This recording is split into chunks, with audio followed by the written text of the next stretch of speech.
In 1902, on a cattle ranch in the Montana Territory, a man named Cookie Halvorsen woke at 3 in the morning.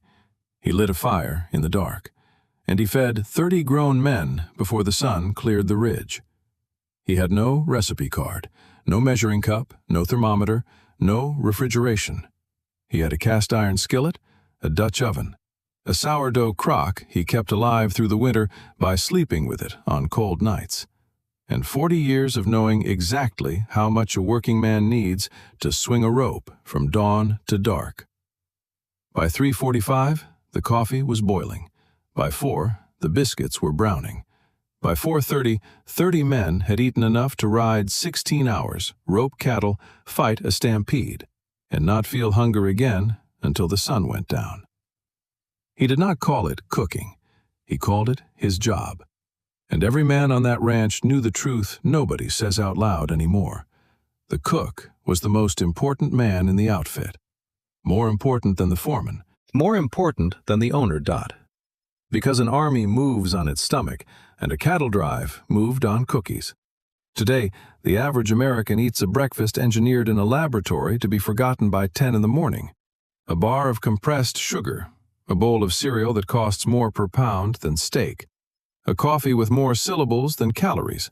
We are hungry by 10. They were not hungry until dark. These are 30 breakfasts that fed the men who built the American West. Real food. Real fuel. Made from almost nothing, by hand, in the dark, every single morning. For men whose lives depended on it. Number 8 cost 3 cents to make in 1910. It gave a man enough energy for a 12-hour day in the saddle. You have never heard of it. You have definitely never eaten it. And number 22 is a dish ranch cooks made for 60 years. It didn't disappear because it tasted bad. It disappeared because the supermarket killed the one ingredient it depended on. And most people alive today have never tasted that ingredient in its real form. 30 breakfasts, 1 cast-iron skillet, a way of eating we threw away. Before we start, if this is your first time here, hit subscribe. Every week we go back to the food and the skills that built this country. Let quotes count them down. 30. Cowboy coffee. Boiled, not brewed. This came first. Before the fire was even right for cooking, the coffee went on. A cowboy cook threw a handful of coarse grounds straight into cold water. No filter. No basket. He brought it to a hard boil. Then he dropped in a splash of cold water, or crushed eggshell, to settle the grounds.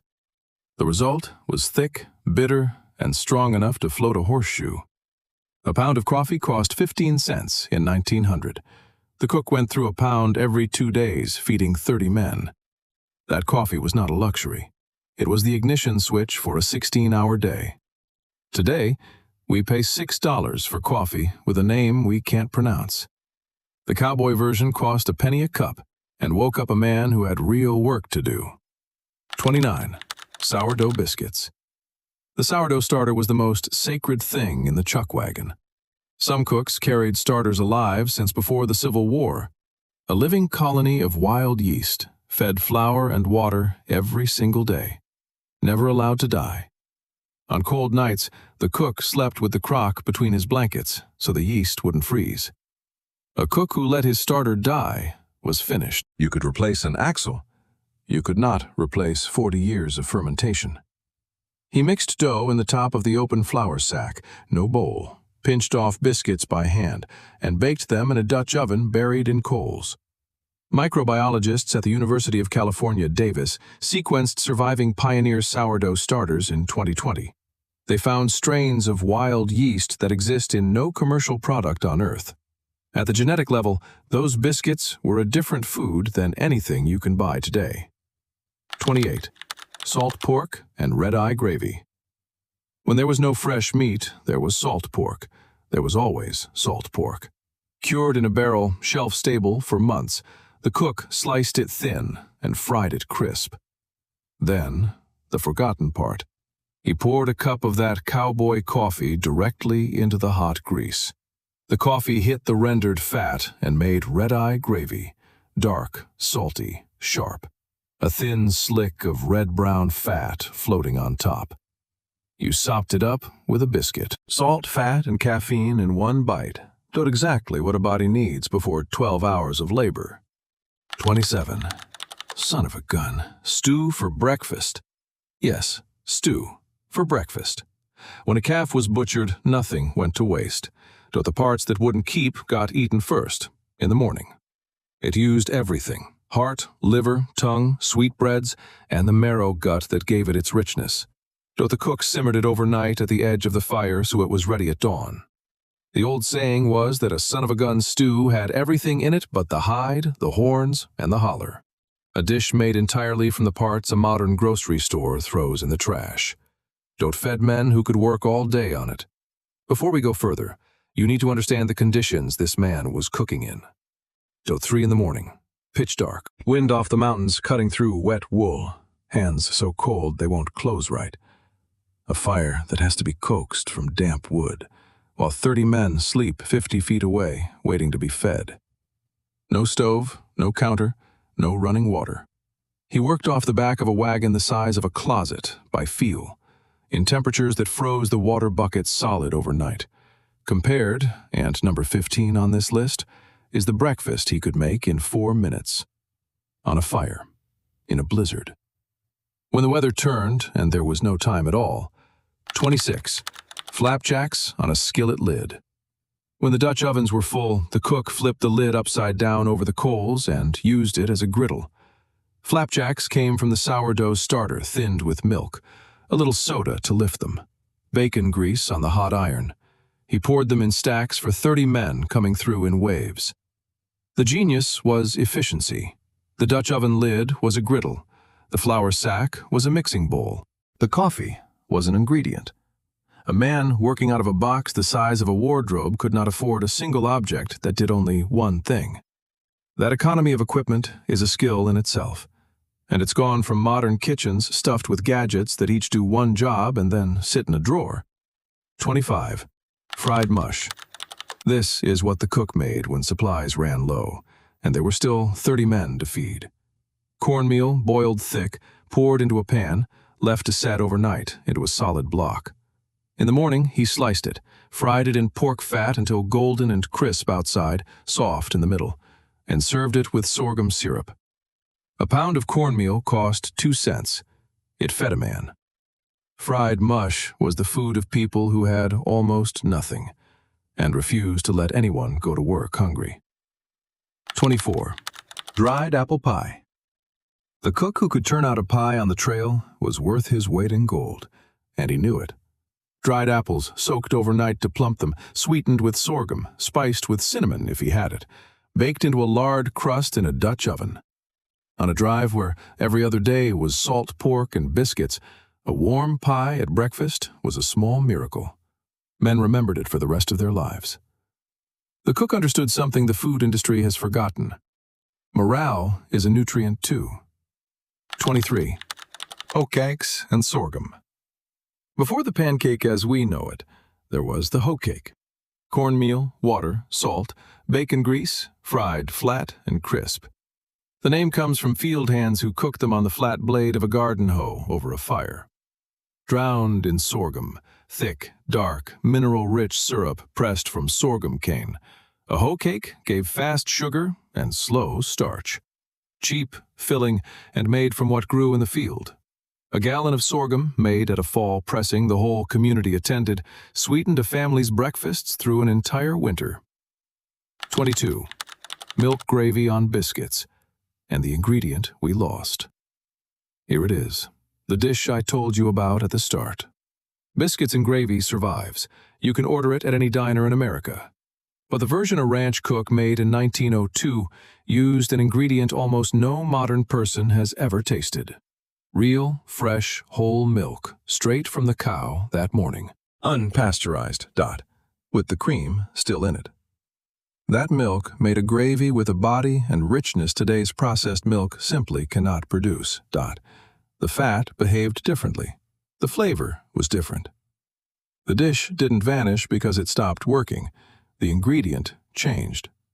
When dairy regulation and industrial processing replaced the ranch cow with the factory carton, the gravy lost the thing that made it what it was. The recipe survived, the ingredient did not.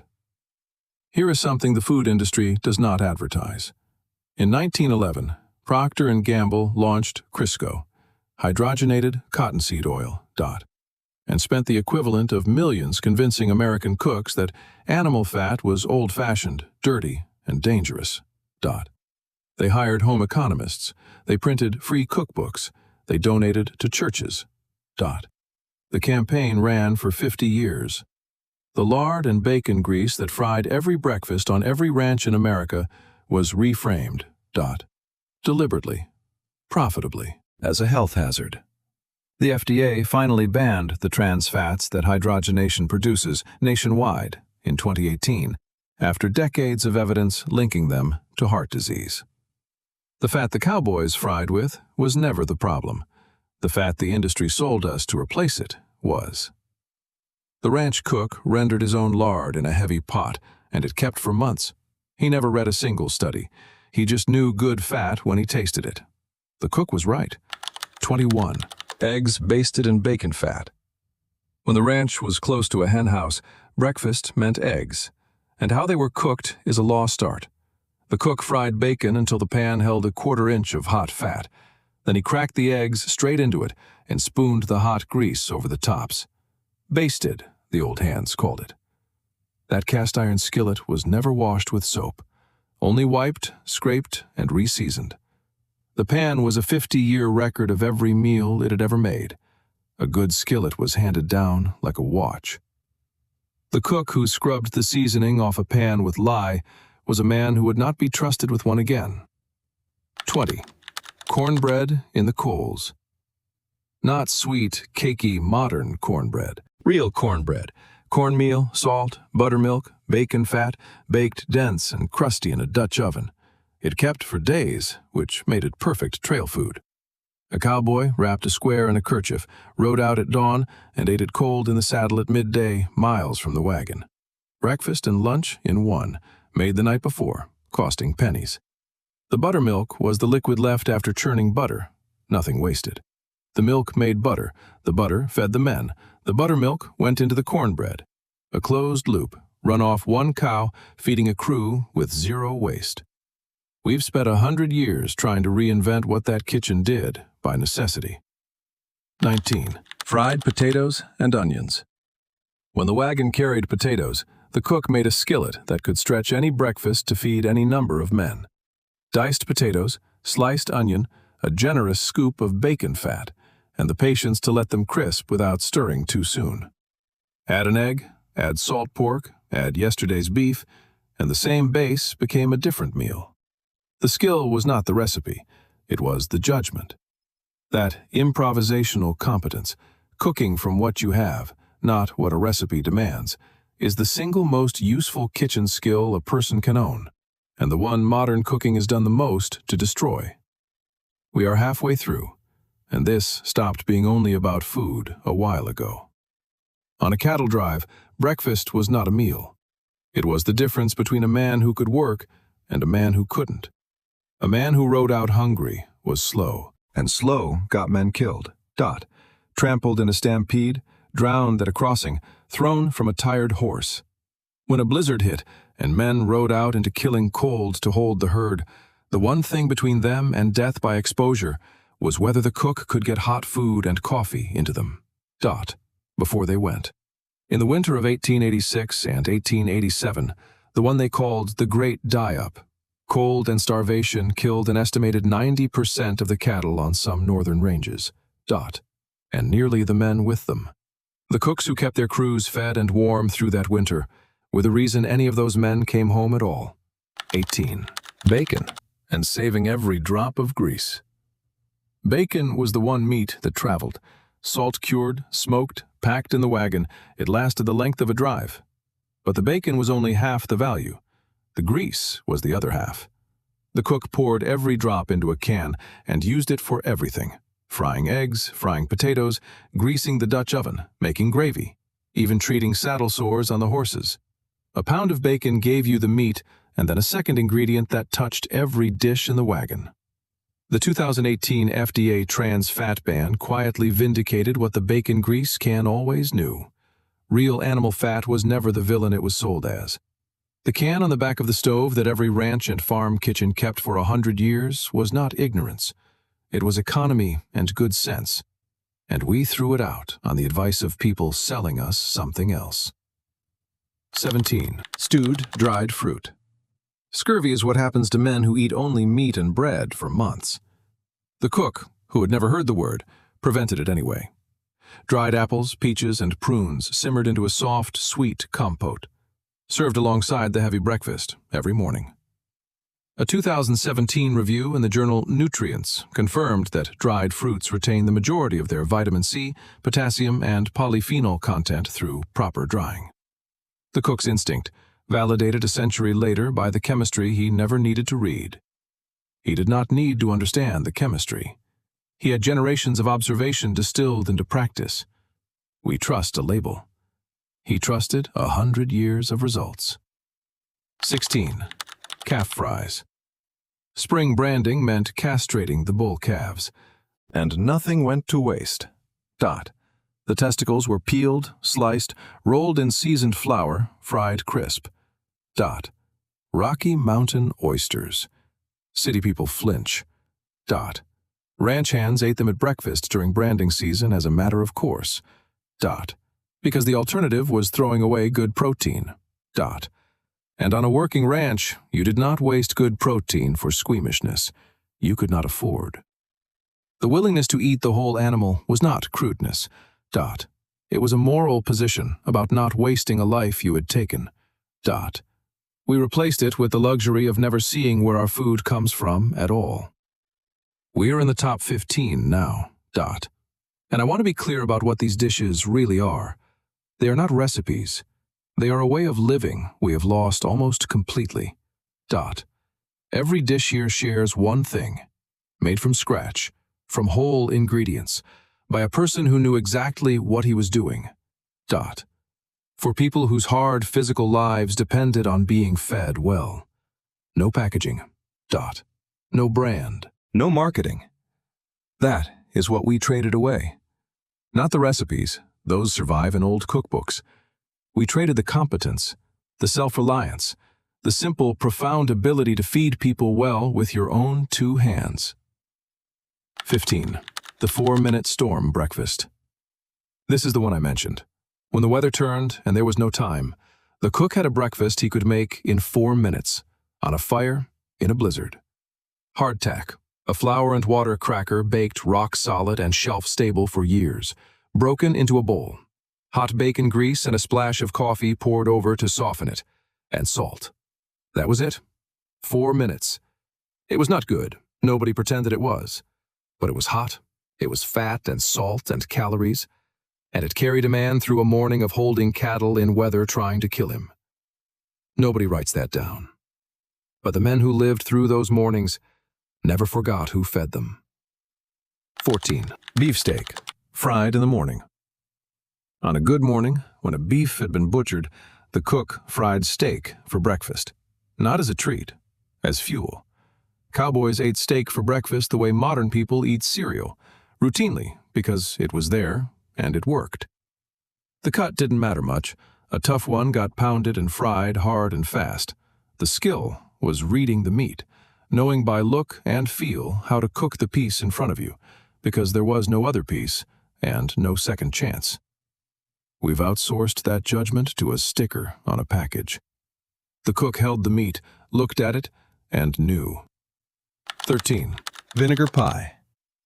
When there was no fruit at all, no fresh, no dried, nothing, the cook could still make a pie. He made it from vinegar.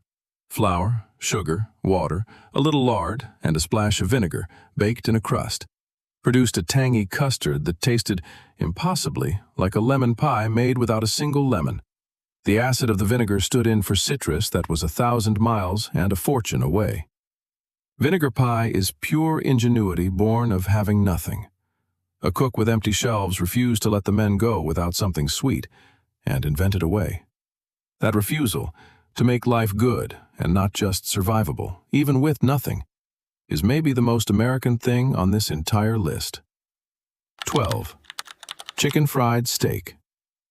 The signature dish of ranch country started as a way to make a tough, cheap cut edible. A thin slice of round steak, pounded until the fibers broke down, dredged in seasoned flour, fried in deep, hot fat exactly like a piece of chicken, hence the name, and smothered in milk gravy.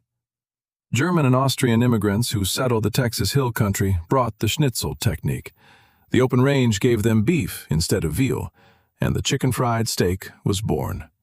A genuinely American dish, forged from immigrant skill and frontier necessity. It's one of the few dishes here you can still find, but the diner version, made from a frozen, pre-breaded patty, is a ghost of the thing a ranch cook pounded out by hand at 4 in the morning. 11. The bottomless bean pot. Beans were the foundation under everything. Pinto beans, soaked, simmered for hours with salt pork. Started the night before and ready at dawn. The bean pot never fully emptied. The cook added to it day after day, the way a sourdough starter is fed. Yesterday, quote, beans forming the base of today's, the flavor deepening over a whole drive. Beans were cheap, they kept, they filled a man, and they paired with everything. They were the reliable floor beneath a menu that otherwise depended on luck, weather, and what the wagon was carrying. 10. Pan-fried trout or game. When the drive crossed good water or country thick with game, the menu changed overnight, and the cook had to handle whatever the land provided. A trout pulled from a cold stream at dawn, rolled in cornmeal, fried in bacon fat. A few quail or a rabbit, cleaned and fried. The cook who could turn wild-caught protein into breakfast on no notice was practicing a skill that predates ranching by 10,000 years. Cook what the land gives you today, because tomorrow it may give you nothing. That responsiveness, the refusal to depend on a single supply line, is the deepest food skill there is, and the one we've surrendered most completely. The average person today cannot identify, catch, clean, or cook a single wild food. The cook did it before breakfast, in the dark, as a matter of course. 9. Pemmican, the original trail fuel. Adopted from the native peoples who perfected it over millennia, pemmican was the most efficient trail food ever devised. Dried lean meat pounded to powder, mixed with rendered fat and dried berries, packed dense, stable for months without spoiling. A cook who kept pemmican in the wagon had emergency fuel that needed no cooking. A man ate it cold, in the saddle, in any weather, and got more dense nutrition per ounce than from any food on the frontier. It was the original energy bar, except it actually worked. The knowledge came from the plains tribes, passed to the cattle frontier, then allowed to fade as the wagon gave way to the truck, and the truck to the supermarket. 8. Hardtack. 3 cents and a full day's fuel. Here it is, the 3-cent breakfast I promised you at the very start. 3 cents to make in 1910, 12 hours of fuel, and you have almost certainly never eaten it. Hardtack alone is nearly inedible. A flour and water cracker baked so hard men called it tooth duller and sheet iron. But the cook transformed it. He broke it up, fried it in bacon grease until the edges crisped and the fat soaked through. And sometimes scrambled it with an egg. Fried hardtack, skillet hash from the cheapest, longest-lasting food on earth. It was the ultimate frontier breakfast. Cost almost nothing, lasted years without spoiling, weighed little, and, fried in fat, delivered the dense calories a working body burned through by the thousands. Soldiers ate it, sailors ate it, cowboys ate it. It fed the building of a continent. 3 cents at a time. And today it survives only in living history museums and a few survivalist pantries. 7. The cook's reputation was his whole world. This is not a dish. This is the truth under all of them. On a ranch, a cook was judged by exactly one thing. Could he feed the crew well every day, no matter what? Men signed on to a drive based on who was cooking. A bad cook Hard biscuits, weak coffee, scorched beans could lose a foreman his whole crew before the herd reached the railhead. The cook's reputation traveled the territory ahead of him. It was his entire professional worth, and he guarded it the way the bronc rider guarded his nerve. A cook who could be relied on, in any weather, with any supplies, to put good hot food in front of tired men, was the most respected man in the outfit. Not the most glamorous, the most respected. Because everyone, every day, depended on him absolutely, and they all knew it. That is a kind of standing we have almost no equivalent for now. The person whose reputation rests entirely on whether they can take care of the people who depend on them. 6. Cooking by memory, without a single measurement. There was not a measuring cup in the chuck wagon, not a scale, not a recipe card, not a thermometer. He measured flour by the handful, salt by the pinch, fat by the eye. He knew the Dutch oven was ready by holding his hand over it and counting. He knew the biscuits were done by the smell, the coffee right by the color and the weight of the pour. Every measurement lived in his hands and his nose, and 40 years of repetition. This is the skill that has vanished most completely. We cook by numbers now, exact grams, precise temperatures, timers. The cook cooked by feel, by accumulated bodily knowledge that took a lifetime to build and could not be written down. Only transmitted, hand to hand, from an old cook to a young one, over years at the same fire. When the last of those cooks died, the knowledge in their hands died with them. 5. The Dutch oven. One tool, every job. The cast-iron Dutch oven was the heart of the chuck wagon, and mastering it took years. It baked biscuits, roasted meat, fried, stewed, and made cobbler, sometimes all in one morning. The cook controlled heat not with a dial, but by managing coals. A precise number underneath, a precise number on the lid, adjusted by feel for what he was cooking. Too many below scorched the biscuits, too few on top left them raw. He read his coals the way a blacksmith reads the color of iron. No settings, just judgment, built over thousands of fires.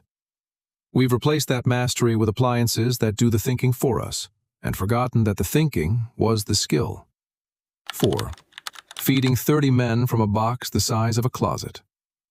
Step back and look at the whole achievement, because this is the real skill, and it has no name. One man, a wagon kitchen smaller than a modern bathroom, no refrigeration, no running water, no stove, no electricity, no recipes, and supplies that had to last weeks between towns. From that, 3 hot meals a day for 30 hard-working men, in any weather, across 1,000 miles. For months, without anyone going hungry or getting sick. There is no modern equivalent. A restaurant has refrigeration, delivery, running water, gas ranges, and a staff. The chuck wagon cook had a box, a fire, and his own 2 hands. The logistical mastery alone, planning supplies, preventing spoilage, rationing, improvising, was a feat of management no business school teaches. He held it all in his head, every day, for about $30 a month. 3. The reputation you could taste.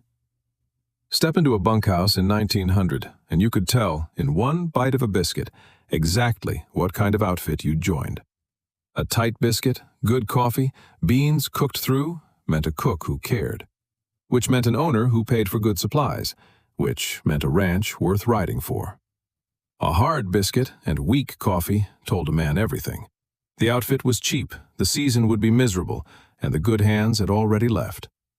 Men read a ranch's whole character in its breakfast, the way they read a man's character in his rope or his furrow. You could not fake it, and you could not hide it. The food told the truth about the people every single morning. 2. Passing the fire, how the knowledge moved. None of this was written down. That is the most important sentence in this video. A young cook learned by working beside an old one. He watched how the coffee was boiled, how the coals were counted, how the dough was pinched. He got it wrong, got corrected, got it wrong again, until one day his hands knew it without his mind having to think. Then he was a cook. And years later, a younger man stood beside him at the fire, watching his hands. That chain, old cook to young cook, hands teaching hands at the same fire for 100 years, is the only reason any of this survived as long as it did. It was never in a book. It was in the hands, and it moved from hands to hands, or it did not move at all. 1. The way of eating we threw away. These 30 breakfasts were never really about breakfast. They were about a relationship to food we have almost entirely lost. Food made from whole ingredients, by hand, by someone who knew what he was doing, for people who needed it and valued it. No label, no brand, no marketing, just real fuel made well for hard lives. In 1900, the average American ate food grown within a few miles of home, prepared by someone they knew. The USDA estimates that in 1900, ultra-processed foods made up essentially 0% of the American diet. Today, they make up nearly 60% of the calories the average American eats.